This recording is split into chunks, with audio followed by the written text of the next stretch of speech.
Sesaat lagi Anda akan menyaksikan Damai Indonesiaku dipersembahkan oleh Wadimor tentu sarung kita. Wadimor tentu sarung kita.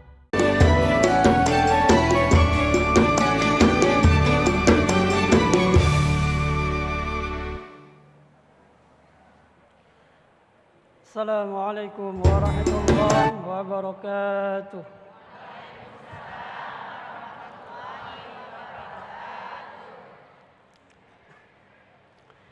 أعوذ بالله من الشيطان الرجيم.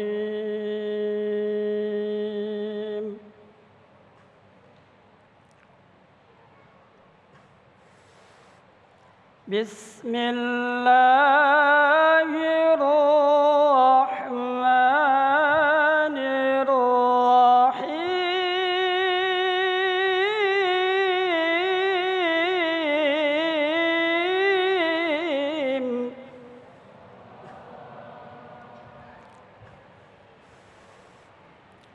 يا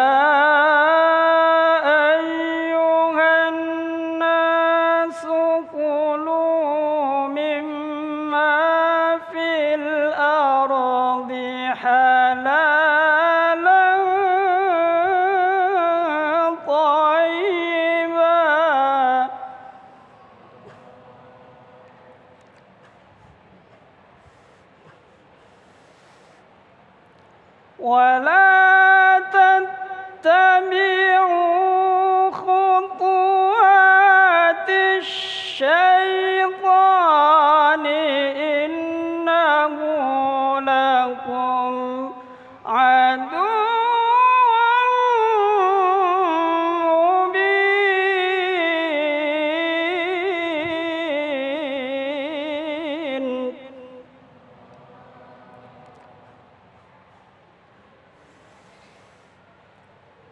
إنما يأمركم بالسوء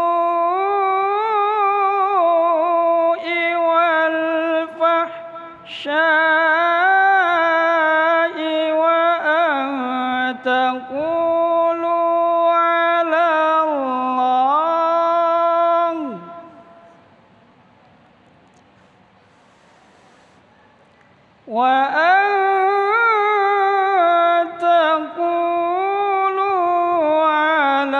الله ما لا تعلمون.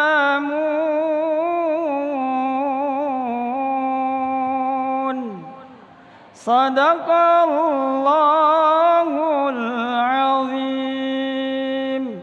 السلام عليكم ورحمة الله وبركاته. Bismillahirrahmanirrahim.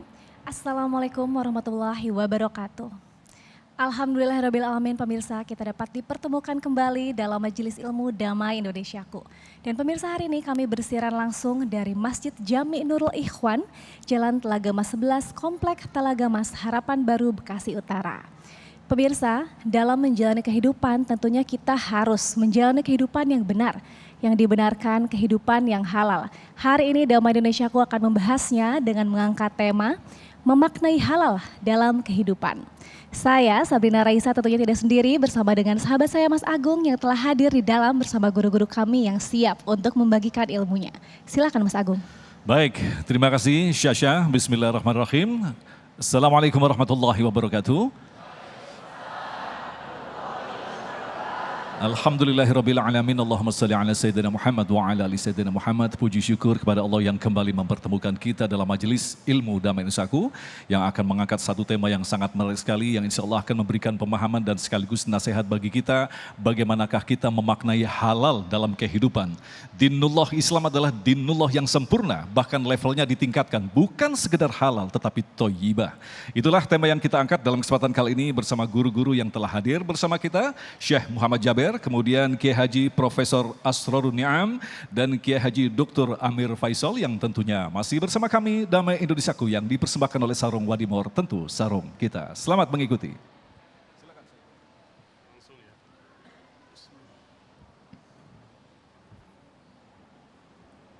بسم الله الرحمن الرحيم. السلام عليكم ورحمة الله وبركاته.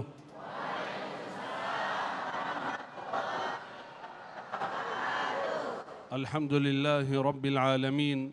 الحمد لله حمدا كثيرا طيبا مباركا فيه. اللهم لك الحمد حتى ترضى، ولك الحمد إذا رضيت، ولك الحمد بعد الرضا. يا ربنا لك الحمد كما ينبغي لجلال وجهك وعظيم سلطانك.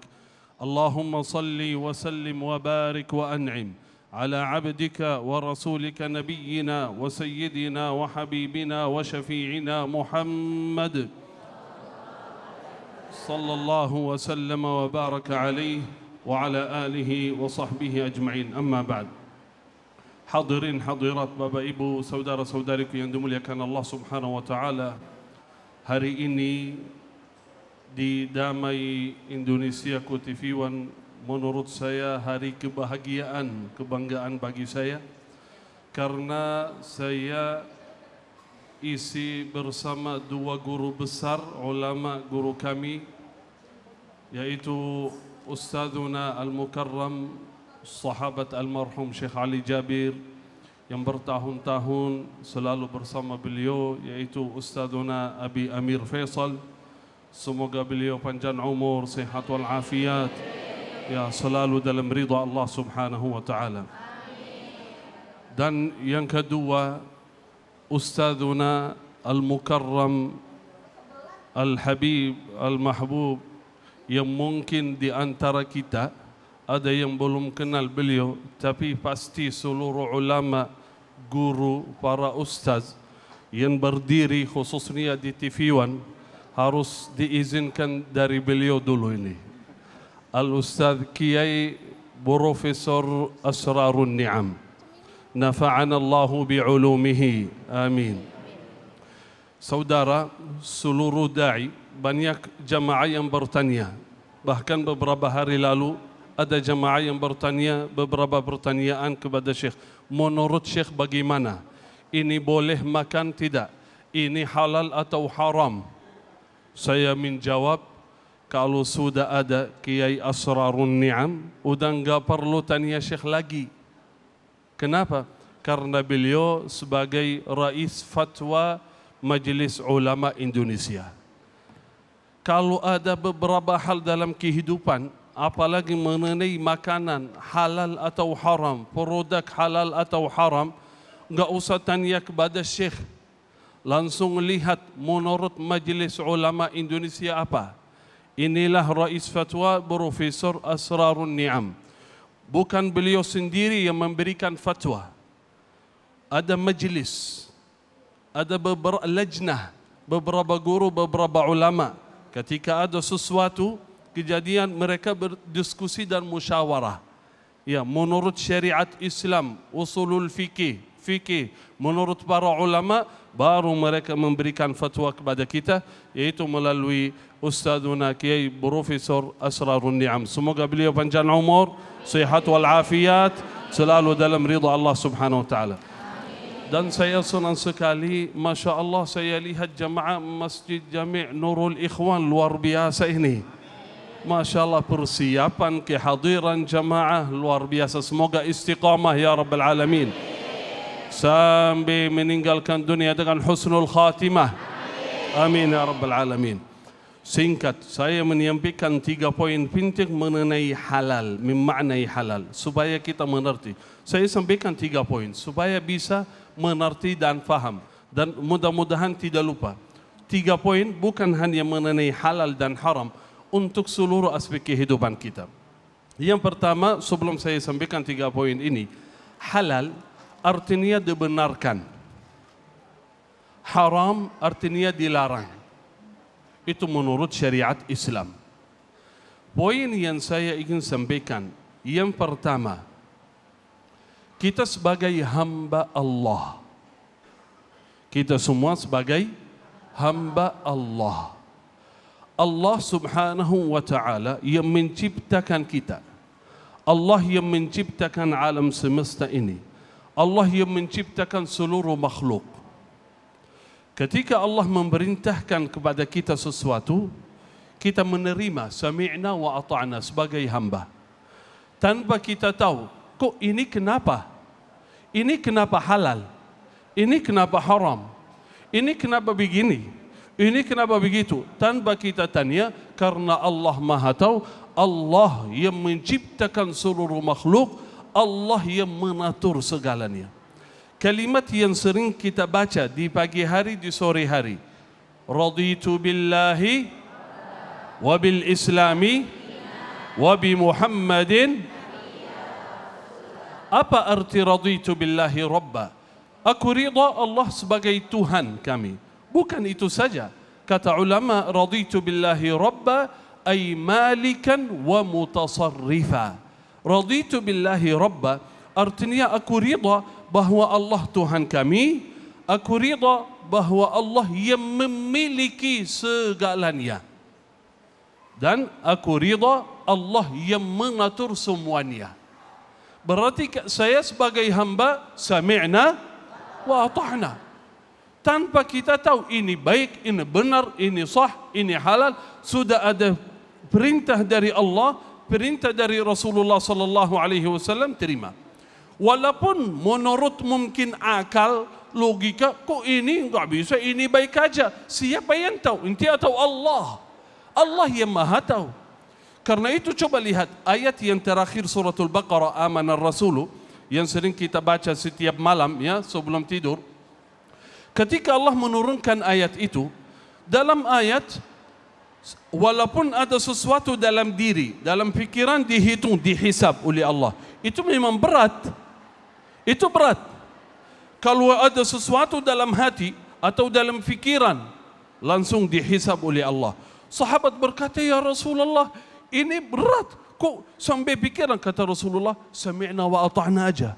Kata sahabat, sami'na wa ata'na, ghufranaka rabbana wa ilaikal masir. Langsung sebenarnya Allah tidak ingin membebankan kepada kita. Allah enggak mungkin membebankan sesuatu kepada kita. Langsung ayat berikutnya, la yukallifullahu nafsan illa wus'aha. Allah tidak ingin membebankan kalian. Kalau ada sesuatu dalam diri tidak dihisab oleh Allah, kecuali kita baru berbuat. Tapi sebelumnya kenapa Allah perintah? Allah ingin kita sudah siap. Kalau Allah perintah, kita siap. Sami'na wa ata'na. Berarti poin pertama, apapun yang diperintahkan oleh Allah, halal, haram, sami'na wa ata'na. Yang kedua, yakin saudara, percaya bahwa semua perintah Allah itu baik bagi kita. Semua yang halal itu baik untuk tubuh kita, untuk kehidupan kita, untuk kesehatan kita. Kalau haram itu bahaya untuk kita, hati-hati. Walaupun tanpa diteliti, ini kenapa haram? Ingin tahu kenapa haram? Baik kita tahu maupun tidak tahu, sami'na wa ata'na. Karena Allah Maha tahu itu bahaya bagi kita, Allah yang mengharamkan. Kalau baik bagi kita, berarti kita langsung boleh makan karena halal. Saudara, ini saudara, halal atau haram khususnya mengenai makanan itu sangat penting sekali. Karena di masa ini saya mengucapkan terima kasih banyak kepada Damai Indonesiaku yang selalu memilih tema yang sangat luar biasa bagi masyarakat. Karena banyak di antara masyarakat yang tidak peduli asal makanannya enak, asal restorannya itu terkenal, udah makan saja. Tanpa kita perhatikan apakah ada sertifikat halal atau tidak. Karena itu sangat penting sekali kita memaknai halal dan haram. Yang ketiga yang terakhir saudara, kalau kita makan halal, itu mendorong kita, memotivasi badan kita untuk beramal saleh. Dan menjadikan doa kita mustajab. Singkat, banyak jamaah yang bertanya, saya selalu berdoa tapi belum diterima. Saya selalu berdoa belum berhasil. Selalu berdoa belum diijabah. Ingat, ada seorang sahabat datang kepada Rasulullah sallallahu alaihi wasallam. Beliau berkata, ya Rasulullah, doakan saya supaya doa saya mustajab. Doakan saya supaya doa saya mustajab. Kata Rasulullah, kaidah untuk beliau dan untuk kita semua. Atib mat'amak tujab da'watak. Hafalkan ini. Atib mat'amak tujab da'watak. Carilah makan yang halal. Perbaikilah makananmu. Jadikan halal, maka diijabah oleh Allah doamu. Barakallahu fikum. Baik, terima kasih Syekhuna yang kembali memberikan nasihat kepada kita. Ternyata perkara halal bukanlah perkara yang mudah. Ternyata terkabulnya doa kita tergantung apa yang kita konsumsi di dalam diri kita.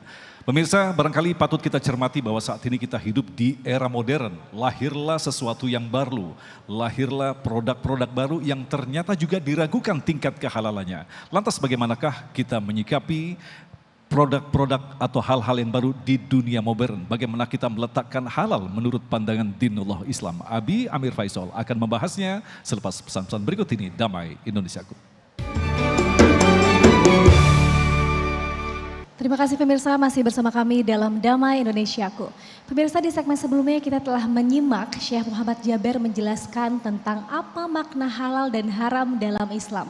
Pada segmen kali ini kita akan mendengarkan tausiah yang akan disampaikan oleh Abi Amir Faisal tentang bias halal haram dalam kehidupan modern.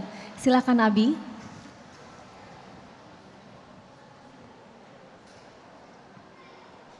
Bismillahirrahmanirrahim. Assalamualaikum warahmatullahi wabarakatuh.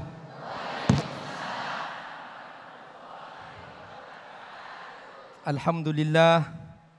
Wassalatu wassalamu ala rasulillah wa ala alihi wa sahbihi wa mawala. Guru Abi Amir, guru kita semua, Syekh Muhammad dan Syekh Dr. Profesor Asrul Ni'am, hafidhahumallah, semoga Allah menjaga beliau berdua. Semoga selalu kita diberkahi bersama-sama. Semoga anak-anak kita semua dijaga oleh Allah. Amin. Dijaga dari segala yang haram. Amin. Dan semua kita dikumpulkan di surga. Amin. Bapak Ibu rahimakumullah, Masjid Nurul Ikhwan. Kalau masuk ke masjid ini rasanya kiamat masih lama. Amin. Biasanya Abi Amir ngisi pengajian yang banyak hadir ibu-ibu, bapak-bapaknya selalu sedikit. Tapi di Masjid Nurul Ikhwan, bapak-bapaknya banyak. Alhamdulillah. Berarti kiamat masih lama. Karena di antara tanda kiamat adalah rajulun wahidun yatba'uhu khamsina imra'ah. Karena satu orang laki-laki nanti dikejar-kejar 50 wanita.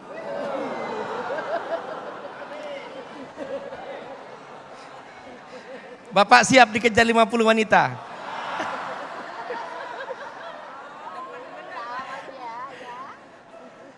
Bapak Ibu rahimakumullah, barusan kita mendengar dari Syekh Muhammad Jabir betapa bahaya makanan haram itu.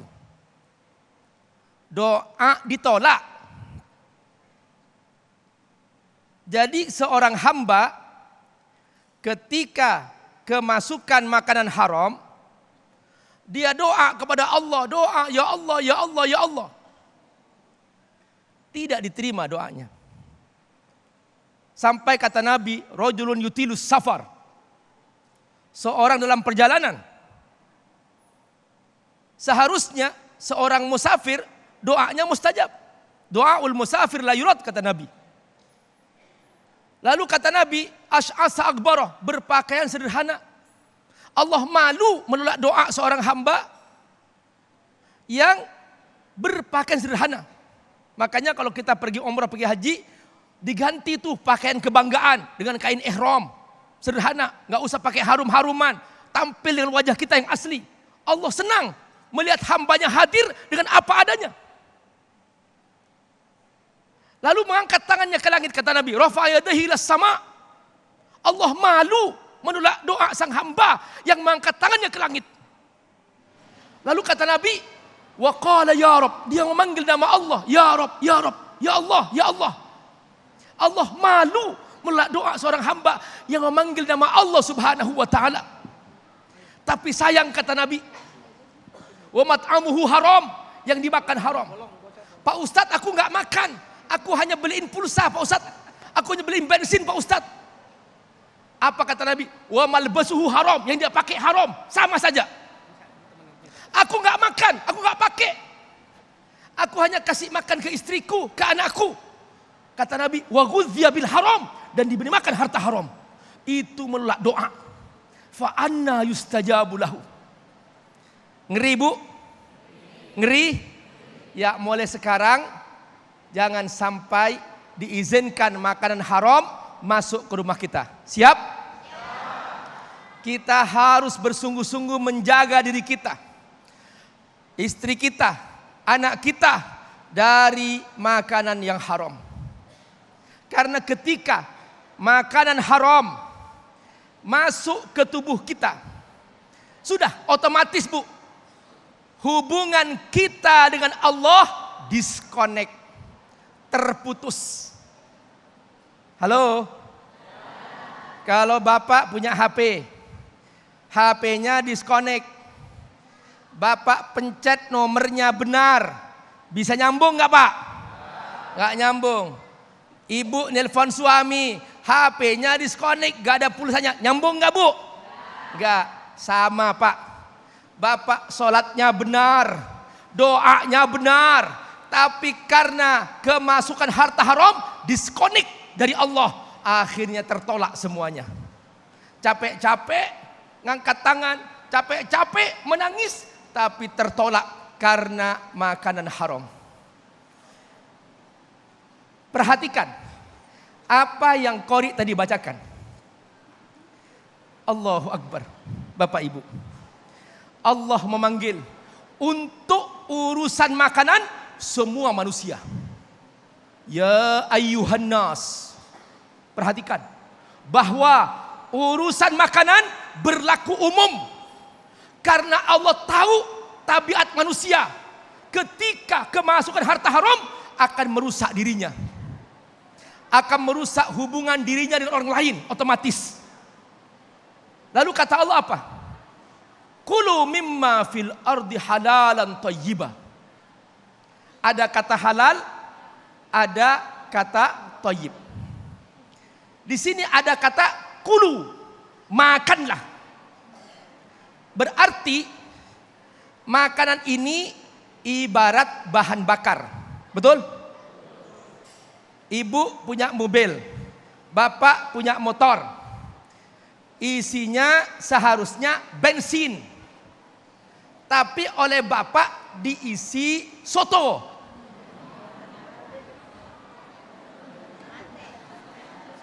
Soto itu lezat kalau kita makan, betul? Tapi haram bagi motor diisikan ke motor, karena tidak thayyib. Makanya kata Allah, halal itu harus juga thayyib. Rusak tuh motor Pak, rusak tuh mobil ibu, harus turun mesin. Sekalipun soto itu lezat, karena itu barang haram bagi mobil, bukan masakannya, bukan makanannya. Nah kata Allah apa? Aku tahu wahai manusia, karena aku menciptakan kamu, aku tahu yang terbaik. Makanya kalau kamu makan, kulu mimma fil ard, di muka bumi ini aku sudah sediakan yang kamu butuhkan. Mimma fil ard, ulama tafsir mentafsirkan min jami' ma fil ard, di semua yang ada di bumi ini. Kulu, silakan kau makan, tapi syaratnya halal dan thayyib. Lalu apa kata Allah? Kalau kamu tidak mengambil syarat ini, kamu tidak mau makan yang halal, dan kamu tidak mau makan yang thayyib, maka otomatis kamu akan ikut setan. Makanya ayat berikutnya, wala tattabi'u khutuwatis syaitan. Janganlah kamu ikut setan. Artinya, hamba Allah itu harus memperhatikan apa yang dia makan. Pastikan bahwa itu halal. Bukan hanya halal, pastikan itu thayyib. Kenapa? Karena ada makanan halal tapi tidak thayyib. Misalnya nasi itu halal Bu? Halal. Tapi bagi orang yang kena penyakit diabetes parah kurang thayyib, kurangi nasinya. Begitu, dibatasi. Kenapa? Karena kurang thayyib. Itu menurut para dokter. Nah, Bapak Ibu rahimakumullah, harus halal, harus thayyib. Kalau tidak, kamu akan jatuh kepada perbuatan setan. Wala tattabi'u khutuwati syaitan. Lalu apa kata Allah? Tidak ada setan yang baik. Halo? Siapa yang pernah ketemu setan baik? Apa kata Allah? Innahu lakum aduwwum mubin. Itu musuhmu. Allah mendahulukan kata lakum. Innahu lakum. Itu pasti akan memusuhimu. Itu pasti akan merusakmu. Itu pasti akan membawamu ke neraka. Innahu lakum aduwwum mubin. Kenapa? Karena setan punya kebiasaan. Dua hal misi setan. Innama ya'murukum bisu'i wal fahsya. Setan suka mengajak kamu kepada su itu artinya dosa apa saja, keburukan apa saja yang merusak manusia diajak oleh setan. Yang kedua, fahsya, dosa yang paling merusak kehormatan manusia.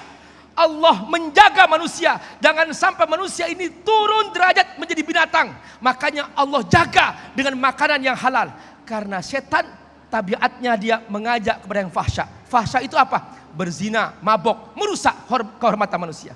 Nah, karena itulah Bapak rahimakumullah, ayo sepakat mulai sekarang. Sekalipun Pak, ini undang-undangnya jelas dari negara, jelas ini haram, ini haram, ini haram. MUI mengeluarkan fatwa, ini haram, ini haram, ini haram. Tapi kalau masyarakat tidak sepakat untuk meninggalkan yang haram, maka mereka akan terus menjual yang haram-haram itu. Sepakat? Semoga Allah berkahi.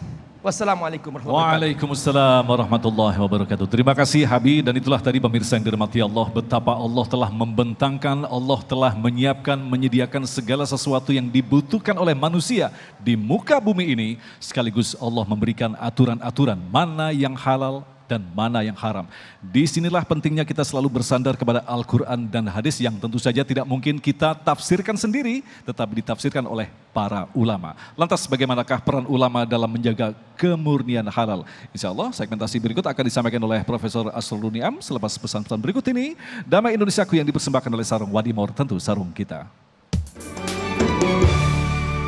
Terima kasih pemirsa, Anda masih bersama kami Damai Indonesiaku yang mengangkat tema tentang makna daripada halal. Dan dalam segmentasi berikut ini Profesor Asrul Niam akan menjelaskan kepada kita lantas apa peran ulama dalam menjaga kemurnian halal. Silakan, Prof.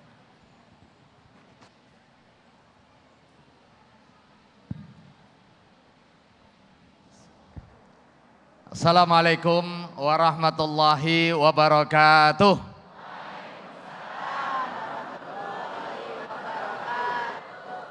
Bismillahirrahmanirrahim. Alhamdulillahirabbil alamin. Wal aqibatu lil muttaqin wala udwana illa 'alal zalimin. Wassalatu wassalamu ala asyrafil anbiya'i wal mursalin wa ala alihi wa ashabi ajmain. Rabbi shrah li sadri wa yassir li amri wa hlul 'uqdatam min lisani yafqahu qawli wa ba'du. Hadratal mukarramin, para ulama, wabil khusus para guru-guru saya, Syekh Muhammad Jabir dan juga Abi Amir serta Ustadz Agung, dan hadirin jamaah Masjid Nurul Ikhwan serta pemirsa yang dirahmati oleh Allah Subhanahu wa taala. Baru saja sudah dijelaskan mengenai pentingnya perhatian kita terhadap konsumsi halal. Dan saya yakin, seyakin-yakinnya ibu-ibu, bapak-bapak memastikan konsumsinya memilih yang halal dan menghindari yang haram. Benar? Karena kalau kita mengonsumsi yang haram, doa kita enggak diijabah oleh Allah Subhanahu wa taala. Anak dan keturunan kita bisa nakal. Kalau anak nakal nggak taat pada orang tuanya, jangan langsung dijewer. muhasabah ibu bapak. Jangan-jangan rizki yang masuk di dalam mulut anak kita dari yang haram. Bisa jadi rizkinya halal tetapi asupan makanannya haram. Dengan atau tanpa sengaja. Al-Quran sudah jelas mengatur mana yang halal, mana yang haram. Tetapi masalah-masalah produk pangan, obat-obatan dan kosmetika berkembang dinamis.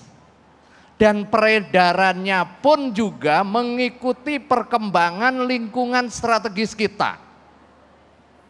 Ya Bu, dulu waktu kita masih sekolah, pada saat kita mau rekreasi, kita diingatkan oleh orang tua kita, hati-hati makanannya.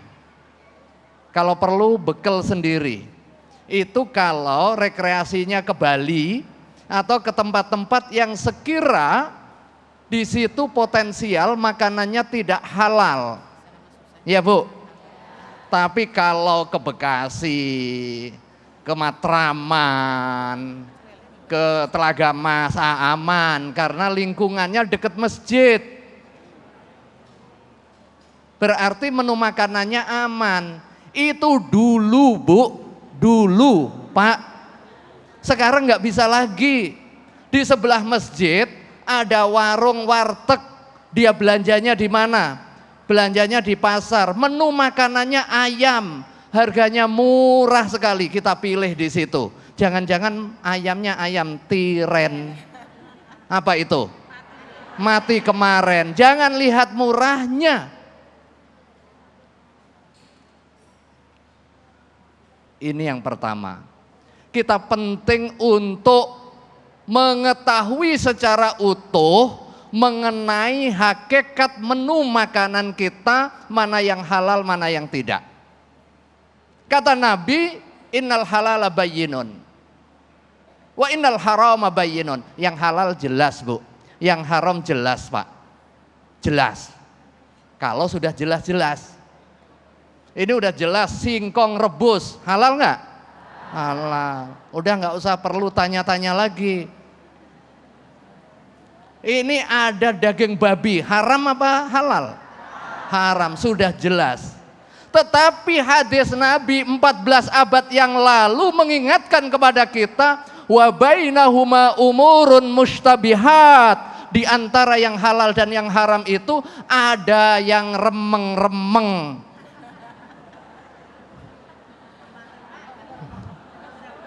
Ada yang samar. Terusan hadisnya, la ya'lamuhunna katsirum minan nas. Yang enggak banyak orang tahu, termasuk jamaah Masjid Nurul Ikhwan. Ini menu apa ini? Begitu jalan di sini, di Sumarekon situ, banyak sekali restoran dan saya yakin salah satu penikmatnya adalah ibu-ibu. Pas lagi hangout, lagi bete, atau lagi rekreasi sama anak sama keluarga, kita wisata kuliner yuk. Diajak ke restoran Padang, udah pernah, warteg kuno. Cari restoran yang sekira namanya saja kita nggak tahu. Apalagi menu, apalagi halal haramnya. Na'udzubillahi min dzalik. Nah ini yang disebut oleh baginda Rasulullah SAW 14 abad yang lalu. La ya'lamuhunna katsirum minan nas. Enggak banyak orang tahu dan bagaimana menghadapi hal yang seperti ini?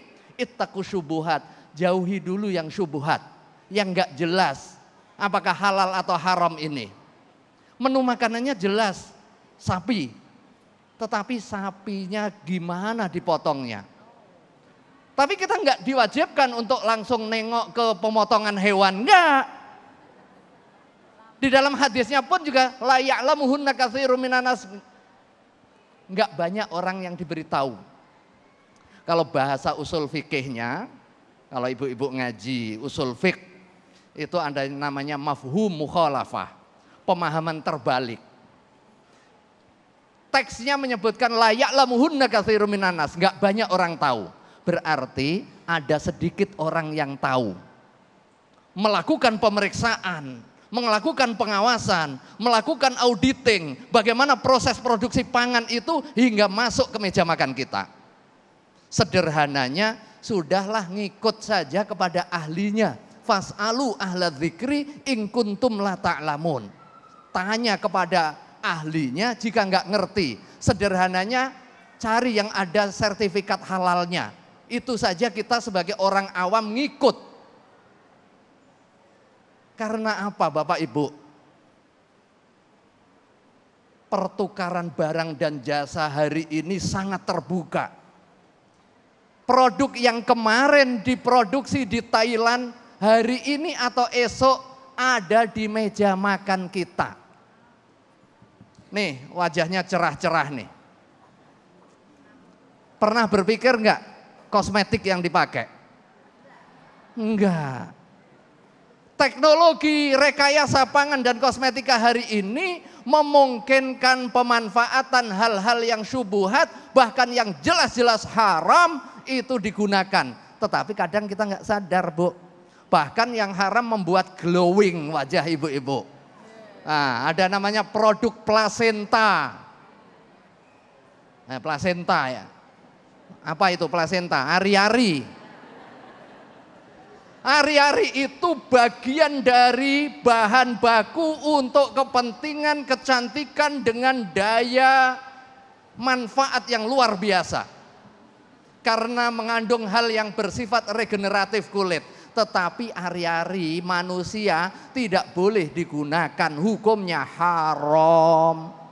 Tapi enggak semua jenis plasenta itu haram, karena ada plasenta dari hewan, hewannya dipastikan hewan yang halal. Maka kalau nyari kosmetik, nyari yang bersertifikat halal, karena urusan pangannya bukan hanya sekedar yang kita makan dan yang kita minum, yang diwajibkan urusan halalnya juga termasuk yang kita pakai. Dan alhamdulillah pemerintah sudah menetapkan undang-undang jaminan produk halal, ulamanya sudah diberikan mandat untuk menetapkan kehalalannya. Tinggal bapak dan ibu memastikan memilih produk hanya yang halal. Kalau ibu dan bapak nggak perhatian, maka produk yang haram tetap terproduksi, bapak ibu ikut dosanya. Wallahu a'lam bishawab. Wassalamualaikum warahmatullahi wabarakatuh. Waalaikumsalam warahmatullahi wabarakatuh. Terima kasih Profesor, dan itulah tadi sebuah pemaparan yang menjadikan kita semakin jelas bagaimanakah kita harus berhati-hati terhadap apa yang muncul pada saat ini di dunia modern. Untuk melengkapi tema bahasan kita, kita akan buka kesempatan para penanya yang insya Allah nanti di segmen ke-4 dan 5 akan dijawab oleh guru-guru kita. Silakan Syasha. Terima kasih Mas Agung, dan pemirsa di sebelah saya sudah ada jamaah yang ingin bertanya. Assalamualaikum Bapak, dengan Bapak siapa? Waalaikumsalam warahmatullahi wabarakatuh. Dengan Bapak? Dengan Pak Suryanto. Pak Suryanto, silakan pertanyaannya disampaikan Pak. Iya, dengan Pak yang dari apa Kiai? Profesor apa? Dia dari MUI. Kiai Niam. Ya, Pak Niam ya. Assalamualaikum warahmatullahi wabarakatuh.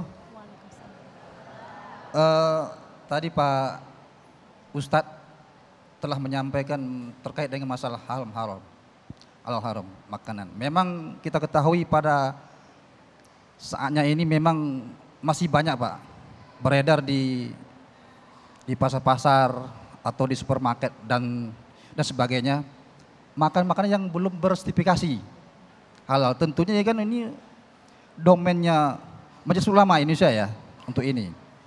Para kiai ustadz sudah menyampaikan hal tadi ini. Perlu saya pertanyakan dalam hal ini, apakah sertifikasi halal haram itu pada akhirnya nanti akan membatasi kemampuan berpikir manusia dalam mengambil suatu keputusan? Ini bagaimana Pak Kiai? Mohon penjelasannya. Terima kasih. Ya, terima kasih banyak Bapak pertanyaannya, dan Kiai Ustadz Syekh kita akan tahu jawabannya di segmen selanjutnya. Jangan kemana-mana, tetap bersama kami dalam Damai Indonesiaku. Terima kasih pemirsa, masih bersama kami Damai Nusaku yang mengangkat tema yang sangat menarik sekali, dan alhamdulillah kita tadi telah mendapatkan begitu banyak ilmu agar kita berhati-hati terhadap apa yang kita konsumsi. Ternyata dikabulkan doa kita tergantung pada apa yang kita konsumsi, halal atau haram. Ada sebuah pertanyaan menarik yang akan dijawab oleh Profesor Niam, intinya adalah apakah sertifikasi akan membatasi kemampuan manusia untuk mengambil keputusan? Silakan Prof. Ya, terima kasih. Ada dua pertanyaan tadi ya. Yang pertama, ada fakta warung-warung yang belum semua tersertifikasi. Produk-produk pangan belum semua tersertifikasi. Yang pertama, negara sudah memiliki komitmen. Karena urusan halal itu urusan keagamaan. Dan negara menjamin kebebasan dalam hal beragama. Maka bagian dari jaminan itu adalah jaminan konsumsi halal bagi masyarakat muslim melalui Undang-Undang nomor 33 tahun 2014 tentang jaminan produk halal. Salah satu pasalnya yang revolusioner yaitu produk yang diedarkan dan diperdagangkan di wilayah negara Indonesia wajib bersertifikat halal. Artinya perintah itu mandatori dan itu bertahap. Jadi tadrij fit tasyri' bertahap sampai 2024 ini. Artinya ini proses. Tapi tidak hanya cukup dari top down. Undang-undangnya, aturannya sudah ada. Kemudian fasilitasi-fasilitasi untuk sertifikasi halal sudah ada.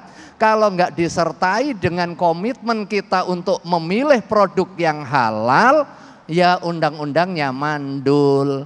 Pernah terjadi ada salah satu produk yang sudah memperoleh sertifikat halal kemudian nggak diperpanjang karena tanpa sertifikat halal ini konsumen saya antri orang pakai jilbab. Nah, gitu.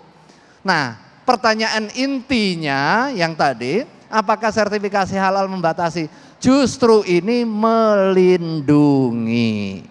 Melindungi dari apa? Dari wilayah yang syubuhat tadi. Yang halal jelas, kalau ada singkong rebus nggak perlu disertifikasi halal sudah. Kalau ada pisang langsung dihidangkan di meja nggak perlu disertifikasi halal, wong sudah jelas. Makanya kadang orang mau menghambat proses sertifikasi halal. Yang halal kan jumlahnya lebih banyak. Yang disertifikasi yang haram saja. Sertifikasi itu tidak kepada yang jelas-jelas halal atau yang jelas-jelas haram.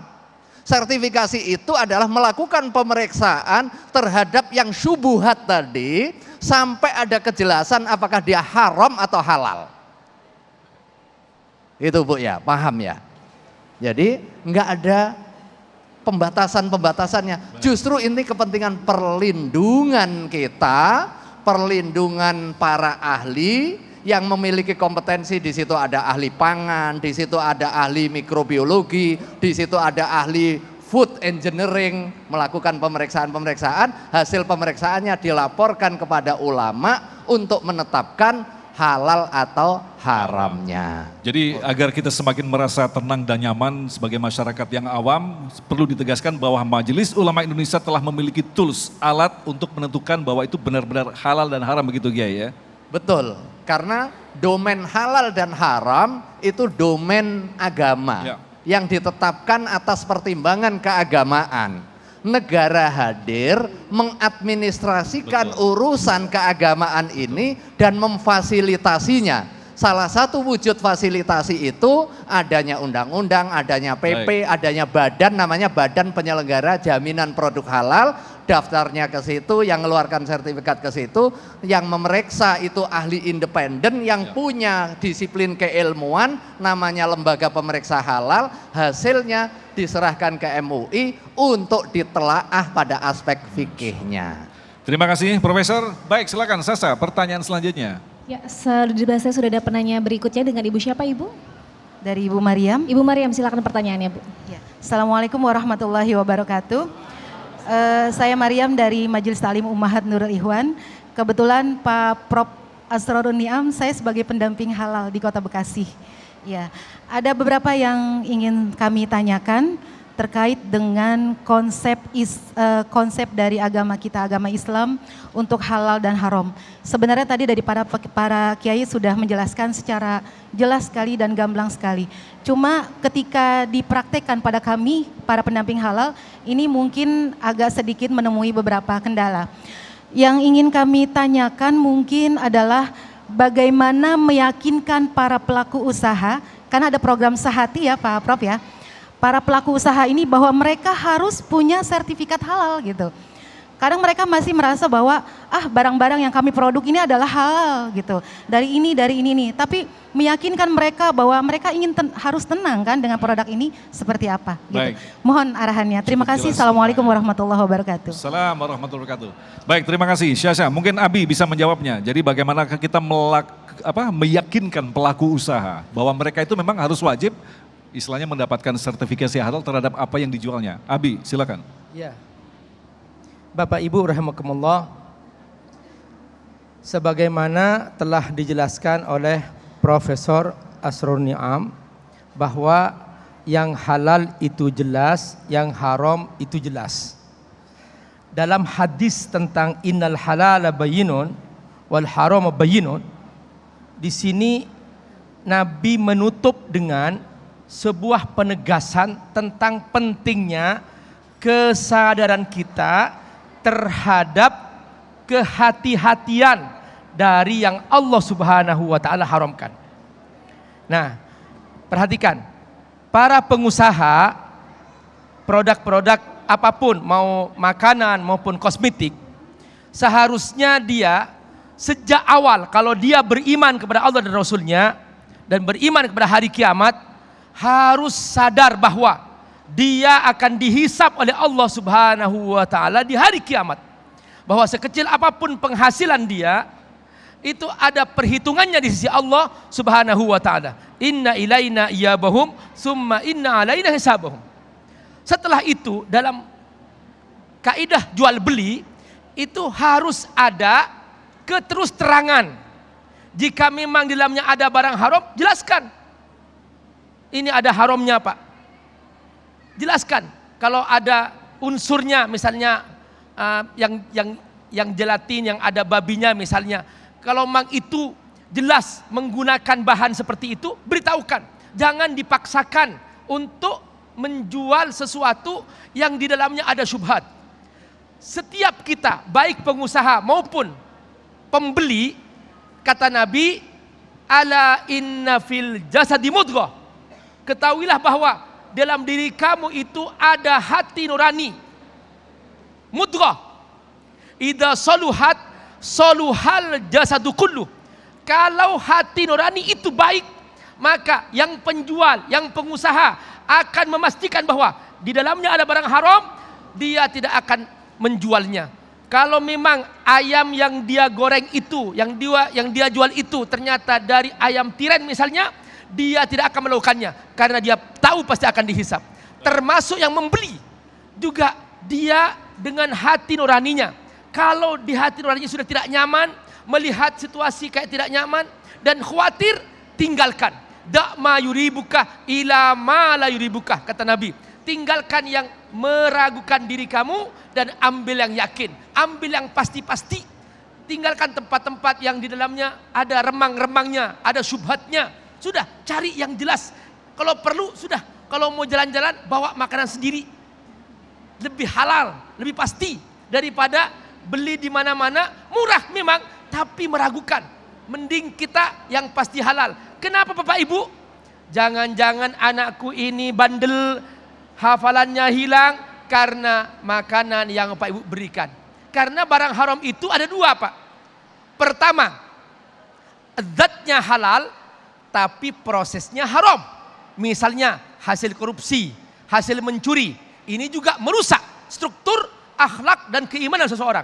Yang kedua, prosesnya halal tapi zatnya haram. Seperti bayi, seperti babi, seperti babi, kemudian seperti darah. Nah, baik, itu semua zatnya haram memang. Maka itu jangan dikonsumsi. Semoga Allah berkahi. Terima kasih Abi, dan insya Allah di segmen selanjutnya nanti di segmen 5 kita akan menyaksikan sebuah tayangan dengan tema makanan dan minuman yang halal yang insya Allah nanti akan diberikan ibrohnya oleh Syekh Muhammad. Tetaplah bersama kami Damai Indonesiaku.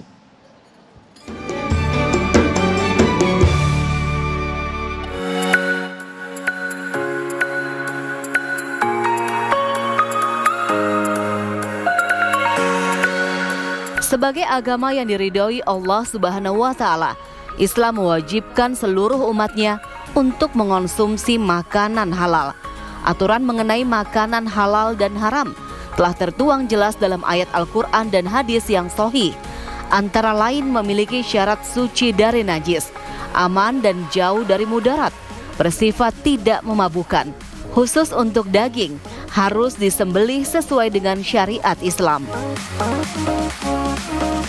Makan dan minumlah kalian yang halal dan toyib. Halal itu boleh untuk dikonsumsi menurut syariat Islam. Kedua toyib. Toyib itu artinya sehat. Bisa jadi halal tapi tidak toyib. Buat kita misalnya orang yang diabetes. Halal minum teh manis tapi tidak toyib. Tidak sehat buat dia karena dia kena diabetes. Daging merupakan salah satu jenis makanan yang biasa dikonsumsi manusia. Sumber protein hewani ini sangat baik untuk membangun sel-sel jaringan tubuh. Agar manfaat daging terasa maksimal untuk kesehatan, setiap konsumen perlu mengetahui secara pasti kelayakan daging sebelum mengonsumsinya. Daging yang halal dan sehat sudah pasti layak untuk dikonsumsi, sehingga konsumen tak perlu ragu menikmatinya. Karena Indonesia negara muslim, maka kita harus berpedoman pada halal. Halal tentu saja hewannya harus hewan halal, hewan ternak yang dinyatakan halal, kemudian dalam kondisi hidup, kemudian persyaratan kesmafetnya tentu saja dia harus hewan yang sehat, dan satu lagi bahwa kita harus memperhatikan bahwa dia adalah bukan betina produktif. Kalau betina produktifnya dipotong, maka kita tidak akan punya ternak yang mencukupi untuk swasembada daging. Berbicara kehalalan dan kualitas sebuah daging tentu berkaitan erat dengan rumah pemotongan hewan sebagai tempat yang dipercayakan oleh masyarakat untuk melakukan proses penyembelihan hewan dan pengadaan daging. RPH harus menghasilkan daging layak konsumsi untuk konsumen muslim. Setiap rumah pemotongan hewan wajib memiliki juru sembelih halal yang bersertifikat dan sudah teruji kompetensi. Dalam melakukan tugasnya, juru sembelih halal harus memiliki kompetensi teknis, yakni mampu membedakan hewan halal, bisa mengenali tanda kehidupan pada hewan yang akan disembelih, serta cakap menyembelih sesuai syariat Islam. Seorang juru sembelih halal harus memenuhi syarat yang sudah ditetapkan, antara lain harus beragama Islam, dewasa, dan sehat jasmani rohani. Masya Allah, sebuah tayangan yang sangat menarik sekali yang memberikan kepastian kepada kita bahwa dinullah Islam adalah dinullah yang sangat sempurna, yang mengurus segala hal dari hulu ke hilir, bahkan dari mendapatkan dagingnya dari mana, cara menyembelihnya bagaimana. Nah, pelajaran penting apa yang kita dapat petik dari satu peristiwa yang baru saja kita saksikan? Saya Muhammad, silakan. Ya, alhamdulillahi rabbil alamin. Allahumma salli ala sayyidina Muhammad wa ala alihi wa sahbihi ajma'in. Saudara-saudariku yang dimuliakan Allah Subhanahu wa taala, bersyukurlah kepada Allah karena kami berada di negara Indonesia yang khususnya urusan keagamaan bukan sembarangan. Dan ada lajnah, ada ahlinya, ya, khususnya terhadap makan dan minum kebutuhan kita sehari-hari. Kalau ada fatwa, ada sesuatu penjelasan dari MUI, dari Majelis Ulama, halal atau haram, bukan membatasi, bukan memaksa, tetapi melindungi kita, melindungi seluruh masyarakat. Bersyukurlah kepada Allah Subhanahu wa taala. Pula sebelum niat, ketika ada perintah dari Allah Subhanahu wa taala, dari Rasulullah sallallahu alaihi wasallam bahwa itu halal, thayyibah, silakan makanlah. Kalau haram hindari, apalagi syubhat yang banyak di antara kita tidak tahu, berarti kita kembali kepada MUI apakah halal atau haram. Saya senang sekali banyak di antara masyarakat yang sekarang jadi peduli. Jangan sembarangan, jangan asal itu lezat, enak, restorannya viral, makanannya enak, promonya besar, kita mau coba dulu tanpa kita berhati-hati apakah punya sertifikat atau tidak. Karena sebenarnya bukan bergantung dengan kesihatan badan, ada lebih penting dari itu, yaitu keagamaan kita, doa kita, amalan saleh kita tergantung makan halal atau haram. Seperti yang tadi saya sampaikan, atib mat'amak tujab da'watak. Carilah makan yang halal, maka doamu diijabah. Banyak harapan, banyak keinginan kita. Sering kita berdoa, kalau kita ingin doa kita mustajab, diijabah oleh Allah Subhanahu wa taala setiap hari dari pagi sampai malam. Hati-hati, tanamkan dalam diri anak-anak, jangan asal makan, jangan asal minum, tetapi cari yang halal tayyibah. Semoga ya Rabb amalan kita dan doa kita diijabah oleh Allah Subhanahu wa taala. Amin ya Allah ya rabbal alamin. Terima kasih Syekhuna Profesor Abi yang telah memberikan ilmu yang sangat luar biasa sekali. Insya Allah ini akan menjadi pegangan bagi kita, panduan bagi kita, apalagi kita dilahirkan di dunia modern. Sesuatu yang muncul saat ini adalah sesuatu yang subhat, yang kadang-kadang kita tidak mengenalnya, halal atau haram. Insya Allah kita akan berdoa nanti di akhir nanti yang akan dipimpin oleh Habib Amir Faisal. Mudah-mudahan kita termasuk orang-orang yang diselamatkan dari segala fitnah yang ada di hadapan kita. Tetaplah bersama kami, Damai Indonesiaku. Terima kasih pemirsa, masih bersama kami dalam Damai Indonesiaku. Dan pemirsa, itu dia tadi tausiah dari para guru-guru kami yang mengingatkan kita ya Mas Agung, tentang bagaimana pentingnya menjalani kehidupan yang halal, termasuk di dalamnya yang mendasar memilih makanan dan minuman yang halal, Mas Agung. Betul sekali. Dan insya Allah apa yang telah disampaikan tadi akan menjadi istilahnya bekal bagi kita untuk lebih berhati-hati lagi mengkonsumsi apa yang kita konsumsi dalam tubuh kita. Ternyata tadi salah satunya doa kita tidak dikabulkan gara-gara ada makanan haram. Baik, kita akan berpamitan. Saya Sabrina Raisa. Dan saya Agung Isulhak serta pendukung acara ini, dan Wadimor tentu saru kita mengucapkan terima kasih atas perhatian Anda. Wassalamualaikum warahmatullahi wabarakatuh. Bapak Ibu rahimakumullah, mari kita menengadah kepada Allah Subhanahu wa taala, mengangkat tangan, kita berdoa. Bismillahirrahmanirrahim. Hamdas syakirin, hamdan na'imin, hamdan yuwafi ni'amahu wa yukafi'u mazidah. Ya Rabbana lakal hamdu kama yanbaghi li jalali wajhikal karim wa azim sultanik. Ya Hayyu ya Qayyum bi rahmatika nastaghith.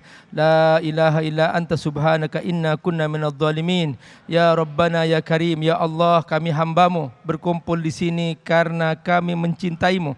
Kami ingin bersungguh-sungguh ikut aturan yang telah Engkau tentukan. Beri kami kekuatan ya Rabbal alamin untuk patuh kepada aturan-Mu. Apa yang jelas halal, kuatkan kami untuk senantiasa mengambilnya, dan apa yang jelas haram, kuatkan kami untuk menjauhinya ya Rabbal alamin. Tampakkan kepada kami yang halal adalah halal, dan tampakkan kepada kami yang haram adalah haram, dan kuatkan kami untuk mengambil yang halal, dan kuatkan kami untuk menjauhi yang haram, dan kuatkan kami untuk menjauhi yang syubhat ya Rabbal alamin. Kuatkan hati kami, kuatkan iman kami, jangan sampai kami tergiur kepada yang haram sekalipun jumlahnya banyak. Jangan sampai kami tergiur kepada yang syubhat sekalipun jumlahnya banyak ya Rabbal alamin. Rabbana atina fid dunya hasanah wa fil akhirati hasanah wa qina adzabannar. Wa sallallahu ala sayyidina Muhammad wa ala alihi wa sahbihi wasallam. Walhamdulillahi rabbil alamin.